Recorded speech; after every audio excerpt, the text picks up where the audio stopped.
Yeah. When you're ready. Okay. Hello, my name's Stuart Chapman. I'm the Speaking Policeman. I hope that this short video will tell you a little bit about me, my style of presentation, importantly, the sort of talks that I can deliver to cruise ship audiences.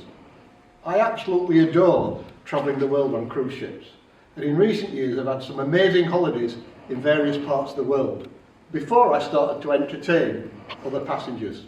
Yes, that is me on board deck in Sydney, Australia. It's not Newcastle, although the bridge in the background does look very similar to the one over the River Tyne. That's because they were built by the same company about the same time. And I know that information because it appears in one of my presentations. I was a police officer for 31 years, and that's me on the right-hand side of the photograph, as a chief superintendent in Sheffield in South Yorkshire. I'm out on patrol there with one of my officers, as my career progressed from the beat to the boardroom. That's Paul Chappell, excellent police officer, and yes, he is tall. In fact, he's 6'7" to be precise.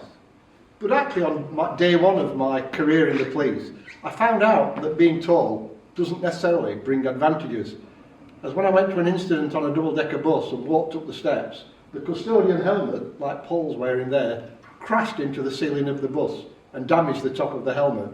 And for those of you with a thing about detail, that's the bus, the 24 tins-litre Totley Express in Sheffield. I had an amazing career, and I worked in a number of departments in the police.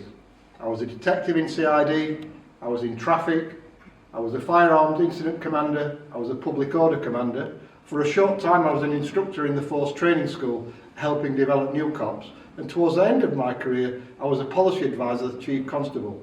That's naming just a few of the things that I did. And in all that 31 years, I also managed to squeeze in a 3-year scholarship at Sheffield University, where I obtained an honours degree in law. After the 31 years in the police, I went to work for a company which is the leading stolen vehicle tracking company in the UK.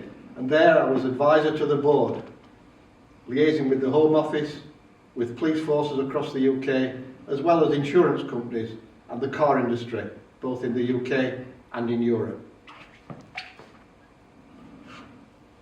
Whilst I've already delivered presentations to audiences on cruise ships around the world, I have a long history of making presentations, be that to a couple of hundred detectives at Scotland Yard, officers at the Dutch National Police Training College, or delegates at an international vehicle crime conference, or just a couple of dozen people at the local Women's Institute or the Round Table. I'm used to dealing with audiences both large and small, but one thing I'm passionate about in my presentation is giving my knowledge and experience of policing, about crime, about forensics and criminology, but also the humour and anecdotes that I gathered over 31 years police service as I worked from the beat to the boardroom. But one of the things I always try to include in my presentations is captured in the mission statement of the BBC, the importance to inform, to educate, but importantly, to entertain your audience. So let's look at a sample of some of the presentations that I can deliver. In Who Done It? Could You Solve a Murder? As the title suggests, I look at the way that the police have investigated crime in the past, but move on to look at how the police now use more high-tech and scientific methods in investigating crime. I convince the audience that in the 45-minute presentation, with their active participation, I can make them detectives, and they can help solve a murder. I talk about serial killers, in particular Peter Sutcliffe, the Yorkshire Ripper, and Dennis Nielsen. On The Cooker with the Pot On, I actually met one of Nielsen's victims before he ended up in that cooking pot. Moving on to another presentation called Crash Bang Wallop, I talk about the causes of serious and fatal collisions in the UK, not just involving the public, but actually involving the police as well. But I also look at the humorous explanations that some drivers give as to the cause of the collision. And yes, I did actually attend a crash where the driver tried to suggest that the family pet rabbit had been driving the car. But on a more serious level, I talk about a period when I was the officer in charge of road policing for South Yorkshire, and I changed the way that we investigated life-changing and fatal collisions. By coincidence, That work was taking place at the time of one of the most infamous fatal collisions, the one that took place in Paris, that took the life, sadly, of Princess Diana and Dodi Fayed. And I explore the re-investigation of that crash by policing and forensic experts from the UK.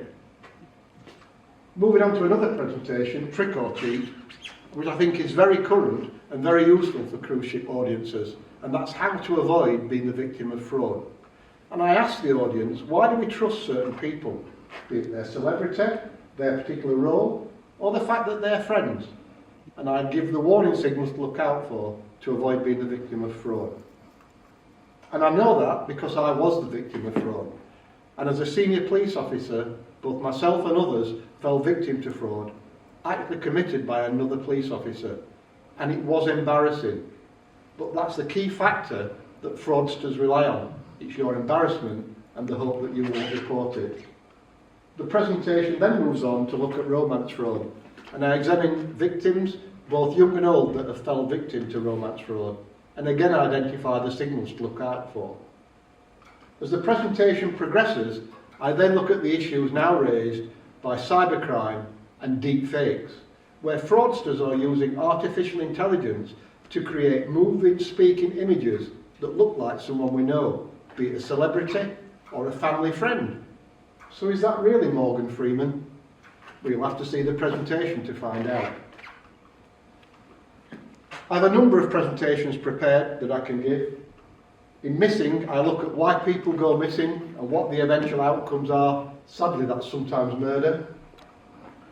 In Guns and Heroes, I look at firearms incidents that I've been involved in, but also look at more well-known mass shootings that have occurred in the UK and abroad, but also identifying some of the heroes that come out of those incidents.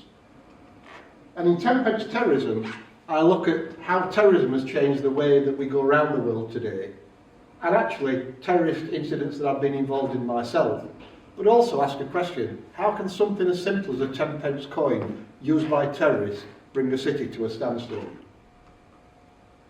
I can also prepare presentations specific to a cruise itinerary, and I did just that when I was commissioned to do 6 presentations on a cruise around Australia, 2 of which had to relate to the country itself. In one, called Convicts, I look at the practice of sending prisoners out to Australia in the 18th century. But I also compare that with issues that affect countries today by the illicit movement of immigration in small boats. In another presentation, called The Crimes That Rocked Australia, I examined the very sad case of the Dingo baby case murder and how that investigation went wrong. But on a more successful element, I look at one of the largest police sting operations ever carried out that helped solve the mystery of a young boy that had been kidnapped in Australia. I think it's crucial that I keep my talks current and up to date, and I'm constantly reviewing the material I use. In talks that are currently under preparation, one looks at the crimes and murders committed by the secret agents of President Putin. In another, I look at the activities of a major drug cartel in Australia and how they nearly brought down one of the world's largest banks. And in A Tale of Three Rippers, I look at the activities of Jack the Ripper, the Blackout Ripper, who was active in 1940s London during the Blitz, and finally the Yorkshire Ripper, and ask, did we learn any lessons from those cases? I was always told, end your talks on a bang. So there you are.